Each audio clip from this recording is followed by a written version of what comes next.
For every 10 great Doctor Who stories, you often have to have at least one that falls a little short of the mark.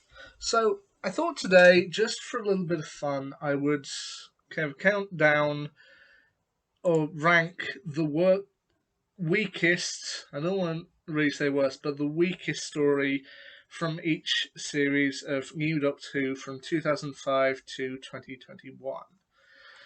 Now, this is going to be a fairly subjective list, and to be honest, a lot of the ones that are up near the top of this thing are, to be honest, some of the episodes I do like. Some of them I even consider some of my favourites. But when looking at the overall series, you do have to accept that they're a little bit weaker than some of the other ones.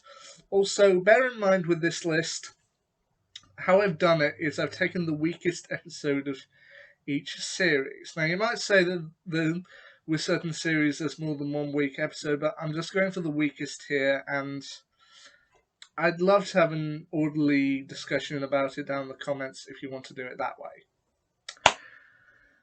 So, to start off the list, the probably least weakest is I've got from Series 4, Partners in Crime. Now, with this one, I don't actually consider the episode itself that bad.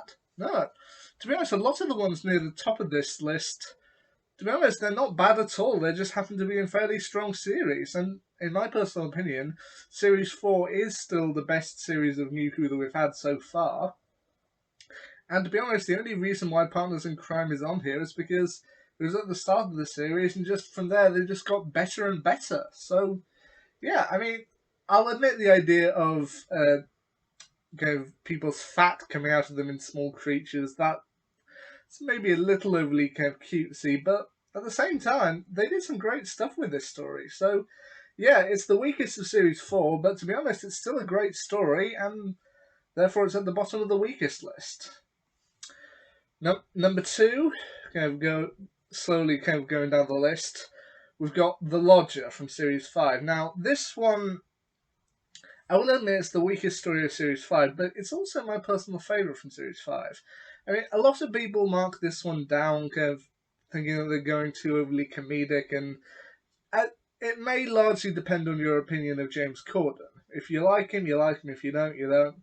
Personally, I never saw Gavin and Stacey, but I still like him as an actor, and in this one and in another story that I've got later on down the list, I do actually think it's a pretty good... Now, out of his two stories, I do think this one is the stronger of the two, but we'll get to that in due course. Anyway, as the next one going down the list is Planet of the Dead from the specials in 2009. Now, I do think that this one is the weakest of the specials, but at the same time, I'll admit I do still enjoy it. I mean, like with a lot of the episodes on this list, I do actually think this one is... It's the weakest of that particular year, but at the same time, it's still fairly good. I mean, just being trapped in the desert, that's fun. I mean, Michelle Ryan as Christina, she's still great in this. But, as I said, the next Doctor is my personal favourite of that particular year. Waters and Mars, I think, a lot of people like it. I'm not overly keen, but I do think it's the scariest of that year, and I do think that The End of Time two-part is best. So, sadly, Planet of the Dead does lie in the middle, but I still think it's a great story. Now, at number 4, we've got from the first half of Series 7 in 2012, The Power of Three. I do think this is the weakest of the 5 episodes that made up the first half of Series 7, but I mean, there is some good stuff in here. I mean, the introduction of Kate Stewart, played by Gemma Redgrave, the return to units, and it does provide an interesting angle of what the companions do when the Doctor isn't there. But I think overall, compared with everything else, I mean, you had the big Dalek episode start off, you got something fairly fun with dinosaurs, you got the big Western, and then, of course, the Eggs episode with the Angels, so this kind of just falls in between. But as I said, it's got some great stuff. Gemma Redgrave, units, Mark Williams, once again, as Rory's dad. And, yeah. I mean, it's only at number 4 on my weakest list, so there you go. At number 5, we've got the Lazarus experiment from Series 3. Now, with the toss-up, I originally had on this list the Dalek two-parter, because I did think that was the weakest of the kind of Cult of Skaro trilogy. But thinking back on it, I do personally think the Lazarus experiment is a little bit weaker. Now, once again, it's got a fine story, and Mark Gatiss can be really kind of sinister when he gets going, but the creature itself, I mean, they managed to do the best of what they're given, but it's very clearly CGI. They're very clearly running away from, well, I think it was tennis balls at the time, but the creature doesn't really look. It looks pretty scary, but it doesn't really look real enough to warrant for the discussion. So, yeah, for the time being, the Lazarus experiment is on the list. One slot down, number 6, The Vanquishers from Series 13, otherwise known as Flux. Now, if you might remember the review I did of The Vanquishers not too long ago, I did think this was a pretty weak way to wrap up Flux. I'll admit I wasn't tremendously satisfied. I mean, the defeats of Swarm and Azure I found a little bit disappointing. So, I think for me, I'm currently in the middle of rewatching Flux, so I might change my mind on it, but it was a toss-up between this or Once Upon a Time, and I personally felt this was just a little bit more disappointing. So, for the time being at least, The Vanquishers lies at number 6 on the most disappointing list. At number 7, we come to Series 6's Closing Time. Now, for most of Series 6, most of Series 6 I think is fine. I admit it's probably my least favourite of all the series, but they did some cool stuff in here, and this is the other James Corden episode, and I will admit it's not as strong as The Lodger, and while I do love the Cybermen, just out of everything else in Series 6, I mean, you got the big silence stuff, you got a great episode written by Neil Gaiman, and while I admit I do find the finale, the Wedding of River Song, a little hit or miss, Closing Time is another guilty pleasure for me. I mean, I like James Corden, I like the Cybermen. The baby, I think, provides a nice angle, but it is the weakest of Series 6. That's all I'm saying. One slot down, once again, at number 8, is another guilty pleasure of mine, Nightmare in Silver. Now, originally I had down here Hyde, but then I also thought, well, Hyde was okay. I'll admit I have changed my opinions in the last year on Journey to the Centre of the TARDIS, which I previously didn't really like. I thought it was a bit kind of rushed. But Nightmare in Silver, I'll admit, is another guilty pleasure for me, but I will admit it's probably on the weaker side. It's out of the 2 Neil Gaiman stories written for Doctor Who, this is the weaker one. I mean, The Doctor's Wife, that was brilliant, but I will admit I wasn't tremendously keen on the Iron Man redesign of the Cybermen, but I did come to like it. But I will admit, of the second half of Series 7, it's probably fairly weak. Now, number 9 is the infamous one, Series 2's Love and Monsters. And you usually find people divided into 2 camps on Series 2, about deciding which is the weaker episode, Love and Monsters or Fear Her. And I think, given how infamous Love and Monsters has become, it is. I mean, the idea is great, showing the life of someone who isn't necessarily connected with the Doctor, but does have a secret connection, and showing a group of people getting together and having a good time, all based around the Doctor.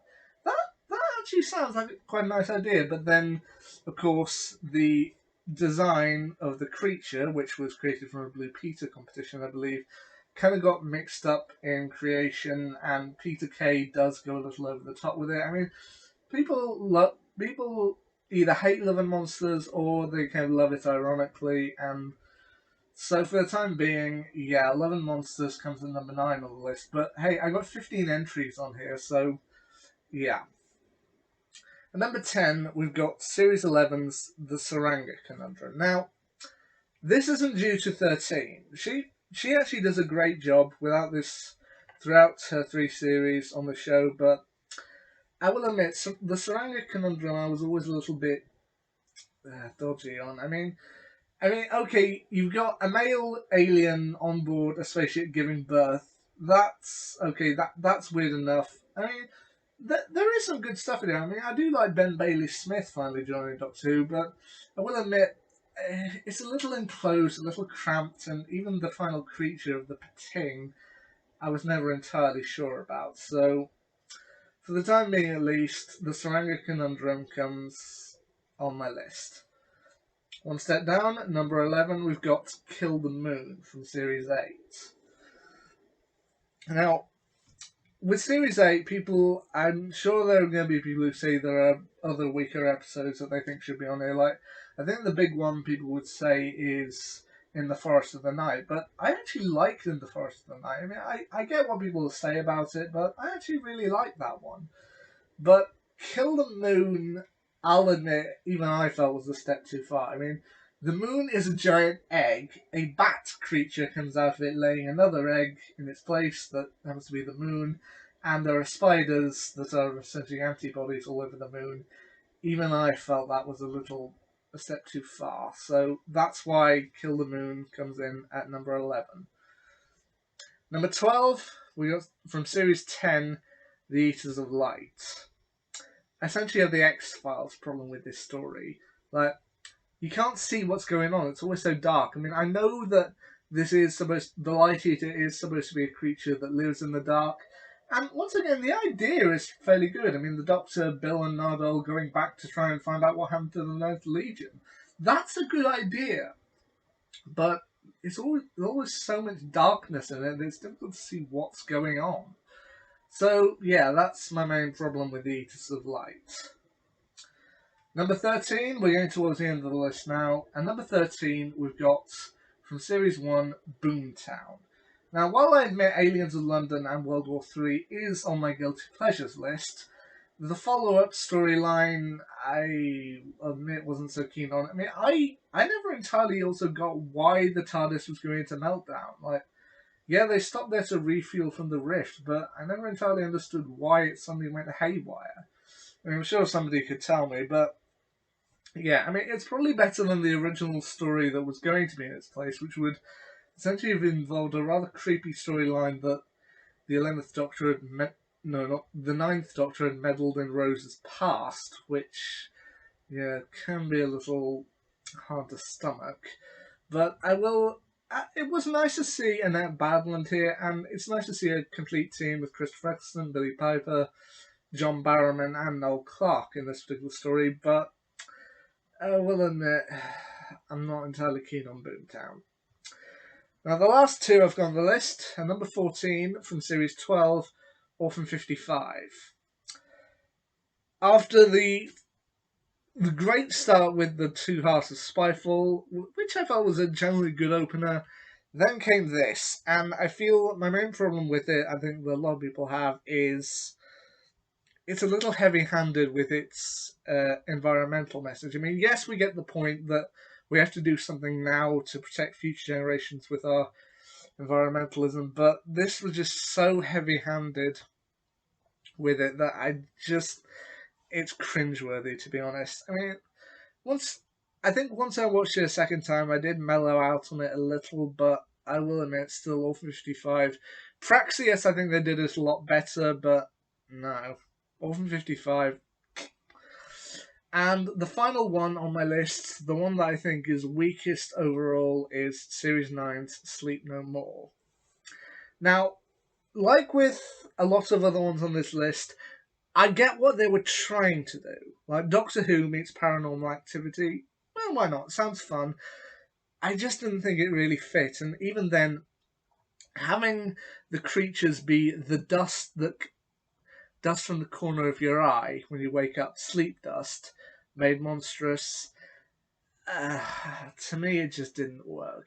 I have heard rumours in the sense that for Series 10 they actually planned a sequel to this particular episode before they ultimately abandoned it for Empress and Mars, which is another guilty pleasure for me. And I feel a sequel to Sleep No More, well, they could have done some good stuff with it, but to me, I think Doctor Who should keep to more traditional ones than that. I mean, they can do an out there episode every now and again, but Sleep No More just didn't work for me. So yeah, that's at my lowest point. Sleep No More from Series 9, which is a shame because Series 9's got a lot of great episodes in it. So there you go. There's my kind of ranking of the weakest or worst NuWho Doctor Who episodes. Now, if you think other episodes from other series would be lower, or would I should have them in place of the others, do feel free to comment down below. So there you go. There's my list of the weakest Doctor Who episodes. Anyway, till next time. See ya.